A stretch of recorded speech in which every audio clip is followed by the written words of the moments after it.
Hello, my dear students. This is Kiran, and welcome back to my channel Ideas for Learners. So, in this video, we will discuss question answer of chapter number 5, that is exploring forces. Okay, this is for class 8 science. Okay, so let's start the question answer part. But before we will start the question answer, we will discuss probe and ponder. ठीक है, तो जिन्होंने like share और subscribe नहीं किया वो कर लेंगे। स्टार्ट किया जाए फर्स्ट क्वेश्चन को। फर्स्ट क्वेश्चन क्या है? Why does it feel harder to pedal a bicycle when going uphill than on a flat ground? हमें फ्लैट ग्राउंड के मुकाबले अपहिल जाने में पैडलिंग ज़्यादा करना पड़ता है, ठीक है? पैडलिंग करने में थोड़ा-सा हार्डर फील होता है। ऐसा क्यों होता है? ठीक है? जब हम लोग अपहिल जाते हैं, ठीक है? तो हमारा फोर्स इधर लगा रहता है, ठीक है? हम लोग इधर फोर्स लगा रहे होते हैं और जो हमारा अर्थ का ग्रेविटेशनल पुल है, वो हमें नीचे की ओर खींच रहा होता है, ठीक है? तो इसमें क्या होता है, जो फोर्स लग रहा है इसके अगेंस्ट लग रहा होता है, ठीक है?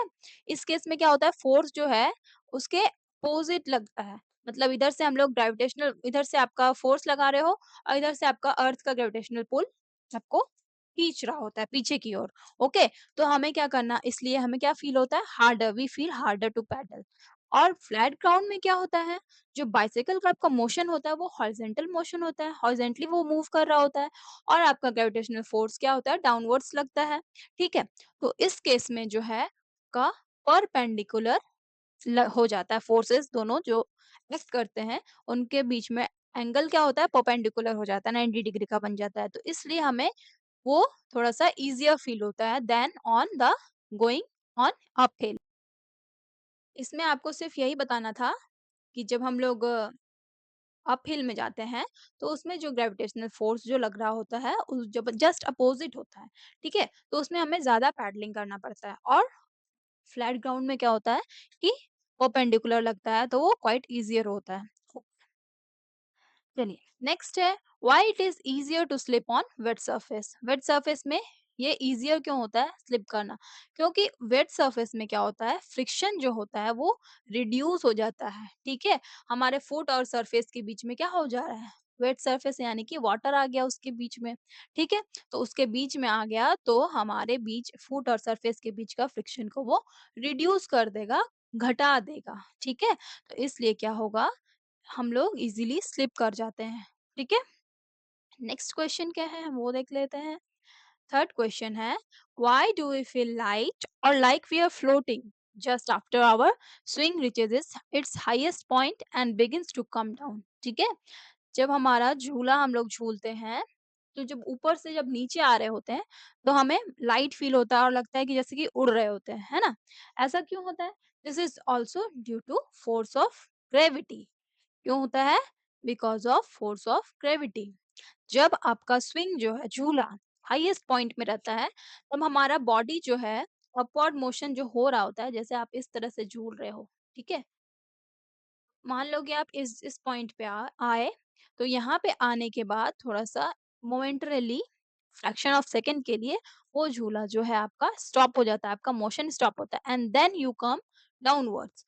तो इस पॉइंट में क्या हो गया, for a fraction of second हमारा अपवर्ड मोशन जो है वो स्टॉप हो जाता है और फिर हमारा बॉडी स्टार्ट करता है मूव करना, किधर, डाउनवर्ड्स की तरफ, due to force of gravity. Gravity इसमें लग रहा है तो ये अपने नीचे नीचे की ओर खींचता है, ठीक है? और जब हम नीचे आ रहे होते हैं उसमें और कोई फोर्स एक्ट नहीं होता है, तो हमारा बॉडी जो है थोड़ा सा और लाइट फील होता है, हम लोग वेटलेस फील करते हैं और हमारा बॉडी क्या होता है, फ्री फॉल होता है, मतलब इजीली हम लोग का बॉडी जो है स्पीड में आ जाता है, ठीक है? और ऐसा फील होता है कि हम लोग वेटलेस हैं, फ्रीली फॉल कर रहे हैं या फिर फ्लोट कर रहे हैं और लाइट फील होता है just because of force of gravity. Okay, चलिए अब बढ़ते हैं हमारे क्वेश्चन आंसर की ओर। Yes, keep the curiosity alive. अब इसमें आपको क्या देखना है, सबसे फर्स्ट क्वेश्चन जो है आपका वो क्या है, मैच द फॉलोइंग है, ठीक है? कॉलम ए और कॉलम बी में आपको कुछ-कुछ आइटम्स दिए गए हैं, उनको एक-दूसरे के साथ मैच करना है। यहाँ पे कुछ-कुछ फोर्सेस दिए गए हैं और यहाँ पे उनके एग्जांपल्स दिए गए हैं, ठीक है? उनके साथ उनको मैच करना है। तो मस्कुलर फोर्सेस मतलब क्या हो गया आपका, जिसमें मसल्स का यूज़ हो रहा है। तो इन सब में से हम लोग ढूँढेंगे किसमें मसल्स का यूज़ हो रहा है। ओके? तो देखिए, a cricket ball stopping on its own just before touching the boundary line. ठीक है, ये क्यों हो रहा है? This is because of friction. तो ये आपका फ्रिक्शनल फोर्स हो गया। ये आपका थर्ड में कर लो। Okay, then a child is lifting a school bag. ये आपका मसल्स के वजह से हो रहा है। चाइल्ड लिफ्ट कर रहा है स्कूल बैग को, यहाँ पे आपका मस्कुलर फोर्सेस आ गया। ठीक है, तो यहाँ पे आप फर्स्ट को आंसर कर लो। देन क्या है, a fruit falling from a tree. ये क्या हो रहा है, फ्रूट जो है नीचे गिर रहा है ट्री से। ये क्यों हो रहा है? ग्रेविटेशनल फोर्स वजह से हो रहा है। तो यहाँ पे आपका हो जाएगा ये 4। ओके, देन क्या है, a balloon rubbed on woollen cloth attracting hair strands. ये क्यों हो रहा है? इलेक्ट्रोस्टैटिक फोर्स इसमें जनरेट हो जा रहा है, चार्जेस डेवलप हो जा रहे हैं। ठीक है, तो ये आपका इलेक्ट्रोस्टैटिक फोर्स का एग्जांपल हो गया। ओके, देन क्या है, कंपास निडल जो है वो पॉइंटिंग कर रहा है नॉर्थ की तरफ। ये क्यों हो रहा है? This is because of magnetic effect of force. ठीक है, तो ये मैग्नेटिक इफेक्ट हो जाएगा। ओके, तो आप इसको आंसर कर लेना ऐसे। चलिए बढ़ते हैं नेक्स्ट की ओर। सेकंड क्वेश्चन जो है आपका वो है ट्रू फॉल्स, है ना? तो ट्रू फॉल्स देख लेते हैं, कौन सा स्टेटमेंट सही है कौन सा गलत है। फर्स्ट है, a force is always required to change the speed of motion of an object. Yes, बिल्कुल सही है आपका स्टेटमेंट। क्यों? ये आपका स्पीड जो है घट रहा है बढ़ रहा है, इसके लिए आपको फोर्स हमेशा रिक्वायर होगा। फोर्स क्या करता है कि उसके स्पीड को कम या ज्यादा कर सकता है, उसको रेस्ट में भी ला सकता है, उसको मोशन में भी ला सकता है किसी भी ऑब्जेक्ट को, और उसके शेप साइज को भी चेंज कर सकता है। तो आपका ये फोर्स आपका रिक्वायर है, तो ये आपका ट्रू हो जाएगा स्टेटमेंट। ओके, नेक्स्ट क्या है, due to friction the speed of the ball rolling on a flat ground increases. Friction के वजह से जो आपका फ्लैट ग्राउंड में बॉल का रोलिंग जो है स्पीड है वो इंक्रीज हो जा रहा है। ठीक है, तो क्या ये सही है स्टेटमेंट? गलत है। फ्रिक्शन के वजह से क्या होता है, ये डिक्रीज हो जाता है। ओके, स्पीड जो होगा आपका रोलिंग जो है स्पीड का बॉल का, वो कम हो जाएगा। ठीक है, यस, ड्यू टू फ्रिक्शन क्या होता है, इरेगुलरिटीज जो है वो बढ़ जाते हैं। ठीक है, इरेगुलरिटीज बढ़ेंगे तो जो बॉल है इरेगुलरिटीज में क्या होंगे, वो स्पीड जो है अपना डिक्रीज करेगा ना कि इंक्रीज करेगा। ठीक है, तो धीरे धीरे वो इस तरह से आके रुक जाएगा। ठीक है, तो यहाँ पे आपका आंसर हो जाएगा डिक्रीजेस यानी कि फॉल्स। नेक्स्ट क्या है, there is no force between two charged objects at a small distance apart. ऐसा है क्या? ऐसा बिल्कुल नहीं है। ये क्या है, फॉल्स है स्टेटमेंट। यहाँ पे फोर्स होता है दो चार्ज ऑब्जेक्ट के बीच में, अगर कुछ स्मॉल डिस्टेंस के बीच रहे, वो मतलब दो आपका चार्ज ऑब्जेक्ट है कुछ छोटे से स्मॉल डिस्टेंस में है, तो उनके बीच में फोर्स लगेगा। वो फोर्स कौन सा होगा, आप कमेंट करेंगे। ओके, चलिए आप इसको कमेंट करेंगे कौन सा फोर्स लगेगा। चलिए क्वेश्चन नंबर 3 में आते हैं। Two balls rubbed with a woolen cloth are brought near each other. दो सॉरी बैलून्स, दो बैलून्स जो है वो वुलन क्लॉथ से रब किए गए हैं। ठीक है, और उनको ब्रॉड एक साथ साथ में लाया गया है। तो उसमें क्या होगा और क्यों होगा? ठीक है, तो ये आपका जो एक्टिविटी आप लोगों ने किया था चैप्टर में वही क्वेश्चन है। ओके, देखिए इसका answer, when two balloons rubbed with a woolen cloth, क्या होगा, बलून्स में चार्ज आ जाएंगे और दोनों सेम चार्ज होंगे क्योंकि वो एक ही चीज से वो चार्ज किए जा रहे हैं। ठीक है, तो वो क्या करेंगे, एक दूसरे से रिपेल करेंगे। ठीक है, now both the balloons become charged by the woolen cloth in the same way, so they acquire the similar charges and the similar charges repel each other। इसलिए क्या होगा, दोनों रिपेल करेंगे। ओके, दोनों में चार्ज एक्वायर हो जाएगा और सिमिलर चार्जेस एक्वायर होंगे। ओके, और इसलिए सिमिलर चार्जेस होने की वजह से एक दूसरे से वो रिपेल करेंगे। नाउ क्वेश्चन नंबर 4 क्या है, when you drop a coin in a glass of water it sinks. But when you place a bigger wooden block in the water it floats. Explain. क्यों होगा भाई? ये तो आप लोगों ने पढ़ा ही है ना? लास्ट टॉपिक जो था आपका बायन फोर्स और ग्रेविटेशनल फोर्स। ठीक है? कभी भी कोई भी चीज जो है सिंक कब करता है और फ्लोट कब करता है, ये चीज हम लोगों ने पढ़ा था ना? वही आपको यही वाला कॉन्सेप्ट इसमें क्या होता है आपका, कोई भी चीज सिंक कब करता है जब उसका ग्रेविटेशनल फोर्स जो बायन फोर्स है उससे ज्यादा होता है। ठीक है? और कभी भी कोई चीज आपका फ्लोट कब करता है जब वो ग्रेविटेशनल फोर्स और बाइंड फोर्स जो है वो इक्वल होता है। ठीक है? तो कॉइन सिंक क्यों करेगा? Because the gravitational force of the coin on the coin is more than the force applied by the liquid, that is Bayern force. ठीक है? जो भी फोर्स लग रहा है लिक्विड की तरफ से वो जो है कम है। किससे कम है?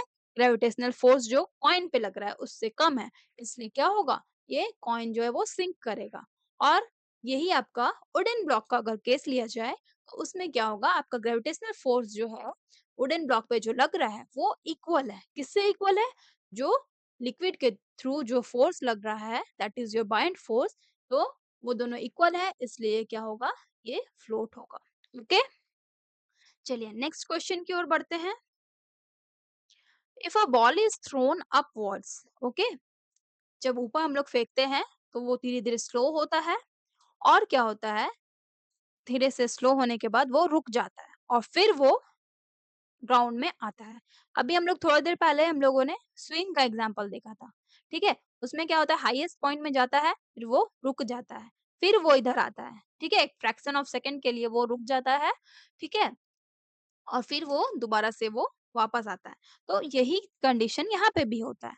एक जब बॉल आप ऊपर फेंक रहे हो तो ऊपर धीरे-धीरे जाया गया, फिर यहाँ पे रुका, ठीक है? इस प्लेस में रुक गया और फिर ये ग्रेविटी की वजह से बहुत ज़्यादा और स्पीड गेन करके वो नीचे आने लगा। ठीक है? तो ये वाला इस तरह का सिचुएशन में आपको फोर्सेस के नेम देने हैं इस और इनका डायरेक्शंस बताना है। ठीक है? बॉल पे जो फोर्सेस लग रहे हैं तो ड्यूरिंग इट्स अपवर्ड मोशन में क्या-क्या फोर्सेस लग रहा है, ड्यूरिंग इट्स डाउनवर्ड मोशन में और टॉप मोस्ट पोजीशन में। ठीक है? उनके फोर्सेस के नाम बताने हैं आपको और क्या बताना है, उनका मोशन। ठीक है? मूवमेंट बताना है। तो ड्यूरिंग इट्स अपवर्ड मोशन में क्या हो रहा है, आपका फोर्स ऑफ ग्रेविटी एक्ट कर रहा है। किधर एक्ट कर रहा है? डाउनवर्ड्स। फोर्स ऑफ ग्रेविटी हमेशा डाउनवर्ड्स एक्ट करता है। ठीक है? Against the upward motion, upward motion के अगेंस्ट कर रहा है। ये आपका बॉल का मूवमेंट इधर है और फोर्स ऑफ ग्रेविटी आपका नीचे एक्ट कर रहा है। ठीक है? इस तरह से क्या होगा, इस ये दोनों एक दूसरे के अगेंस्ट है तो इसीलिए क्या होता है, बॉल का मूवमेंट जो है वो स्लो हो जा रहा है। ठीक है? ड्यूरिंग इट्स डाउनवर्ड मोशन में क्या हो रहा है, फोर्स ऑफ ग्रेविटी ही सिर्फ एक्ट कर रहा है और दूसरा तो कुछ एक्ट नहीं करेगा। जो आपका डायरेक्शन ऑफ मोशन है, बॉल आपका नीचे ही आ रहा है। ठीक है? क्यों आ रहा है? फोर्स ऑफ ग्रेविटी के कारण। ठीक है? इसका डायरेक्शन क्या हो जाएगा, डाउनवर्ड्स हो जाएगा, डाउनवर्ड्स हो जाएगा। At its top most position में क्या होगा, फोर्स ऑफ ग्रेविटी उस समय भी रहेगा। ठीक है? उस समय भी एक्ट करेगा, लेकिन क्या होगा वहां पे उस समय for a fraction of second, for a momentarily ball का मूवमेंट नहीं होगा। ठीक है? There is no move. Sixth question क्या है, एक बॉल जो है उसको पॉइंट पी से रिलीज किया जाता है। ठीक है? और फिर वो इस इंक्लाइन प्लेन के थ्रू मूव करते करते ये हॉरिजॉन्टल सरफेस में मूव करता है। ठीक है? और it comes to a stop at point A point पे ये स्टॉप हो जाता है आके। ठीक है? On the horizontal surface. अब आपको एक ऐसा सोचना है, think a way so that when the ball is released from the same point P, it stops before the point A। इसके पहले रुकना चाहिए और इसके बाद रुकना चाहिए, इसको क्रॉस कर देना चाहिए। ठीक है? दो आपको कंडीशंस दिए गए हैं, वैसे आपको ऐसा सोचना है कि दोनों कंडीशन आपके फुलफिल हो। ठीक है? तो इसमें हमें क्या करना पड़ेगा, इसमें हमें फ्रिक्शन को लाना है। ठीक है? एक बार हमें इंक्रीज करना होगा फ्रिक्शन को, एक बार डिक्रीज करना पड़ेगा। ठीक है? जब आपका पॉइंट के बिफोर आपको इसको रोकना है तो यहाँ पे आप क्या करोगे, इस इस हॉरिजॉन्टल सरफेस में फ्रिक्शन को इंक्रीज कर दोगे। ठीक है, इंक्रीज करने से क्या होगा, बॉल का मूवमेंट जो है वो स्लो हो जाएगा, स्पीड कम हो जाएगा और वो धीरे धीरे ए पॉइंट आने से पहले ही वो रुक जाएगा। ठीक है, और आपको पॉइंट ए से क्रॉस करवाना है, इससे बाद में करवाना है, तो आपको यहाँ पे फ्रिक्शन को, यहाँ का सरफेस को स्मूथ करना पड़ेगा। मतलब यहाँ पे फ्रिक्शन को आपको रिड्यूस करना पड़ेगा। ठीक है, तो दोनों कंडीशन इस तरह से फुलफिल होगा। ओके, यहाँ पे आपको क्या करना है, before point A you have to increase the friction on the horizontal surface, और आफ्टर क्रॉसिंग पॉइंट ए इसको करने के लिए we have to decrease the friction. Question number 7 क्या है? Why do we sometimes slip on the smooth surface like ice or polished floors? तो वही है, सेम आंसर आपका। यहाँ पे फ्रिक्शन जो है वो घट जाता है, रिड्यूस हो जाता है, जिसकी वजह से हम लोग इजीली स्लिप कर जाते हैं। ठीक है, तो क्या है, because of the smooth surface have very less friction due to which we can not able to move properly in these surfaces and sometimes we slip in the, देखो ये क्या, यहाँ पे क्या लिखा हुआ है, SLIP होगा। ठीक है, स्लिप इन दी सर्फेसेस हो जाएगा। ओके, चलिए अब क्या है नेक्स्ट क्वेश्चन।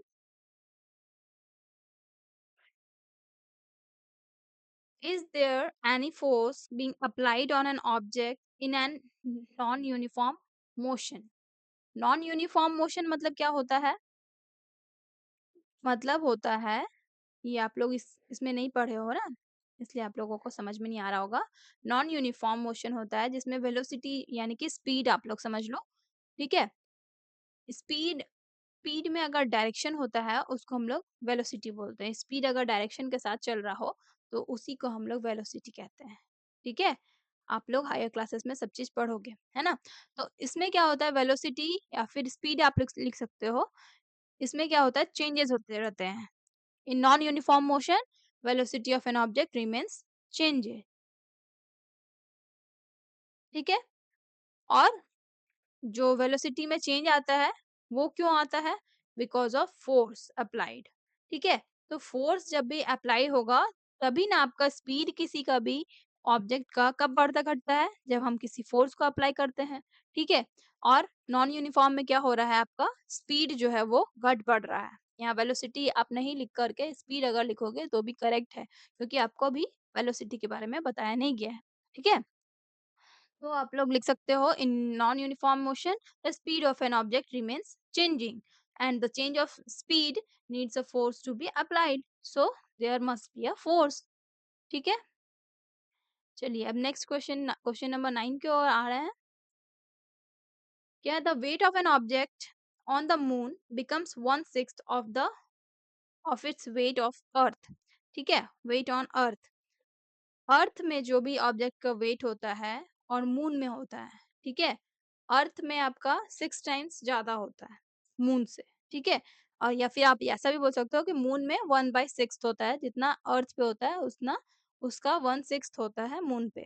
ठीक है, तो ऐसे चेंजेस क्यों होते हैं, वेट जो है किसी भी ऑब्जेक्ट का मून पे अलग दिखा रहा है, अर्थ पे अलग दिखा रहा है, ऐसा क्यों होता है? और आपको पूछा जा रहा है, does the mass of the object also become 1/6 of its mass on earth? ठीक है, तो इसका आंसर क्या है, this is because of the gravitational pull of earth and moon is different. Earth का जो ग्रेविटेशनल पुल है, ठीक है, अर्थ जितना मतलब अपना अर्थ जो है वो बहुत बड़ा है, ठीक है, मून के कंपैरिजन में। अगर दोनों को कंपेयर किया जाए तो अर्थ का साइज बड़ा है, मून का साइज छोटा है। तो जब ये साइज में बड़ा है तो ये ज्यादा तो अपना फोर्स लगा के खींचेगा किसी भी ऑब्जेक्ट को। ठीक है, वो अपने तरफ खींच रहा है, मान लो किसी भी ऑब्जेक्ट को, तो इसका ये जब इसका साइज बड़ा है तो इसके पास फोर्स भी ज्यादा होगा, है ना? इसका साइज छोटा है तो इसका फोर्स भी, जैसे बच्चों की बात करें और बड़ों की बात करें, तो बच्चे किसी भी चीज को उठाते हैं, छोटा सा एक बाल्टी को उठा रहे हैं तो उनको फोर्स लग रहा है जितना, बहुत ज्यादा उनको हैवी फील होता है। और बड़े बड़ों को क्या होता है, वो लाइट फील होता है ना? तो वही आप कॉन्सेप्ट यहाँ पे अप्लाई करो।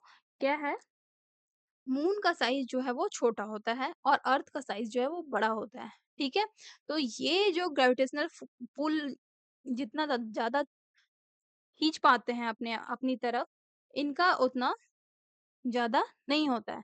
जो ग्रेविटेशनल पुल है अर्थ का, मून से वो डिफरेंट है। अर्थ का ग्रेविटेशनल फोर्स जो है वो 6 टाइम स्ट्रॉन्गर है, अबाउट 6 टाइम स्ट्रॉन्गर, अप्रॉक्सीमेटली ये है, ठीक है? एग्जैक्ट नहीं है। तो मून के ग्रेविटेशनल पुल से अर्थ का ग्रेविटेशनल पुल जो है वो 6 टाइम ज़्यादा स्ट्रॉन्गर है। क्यों?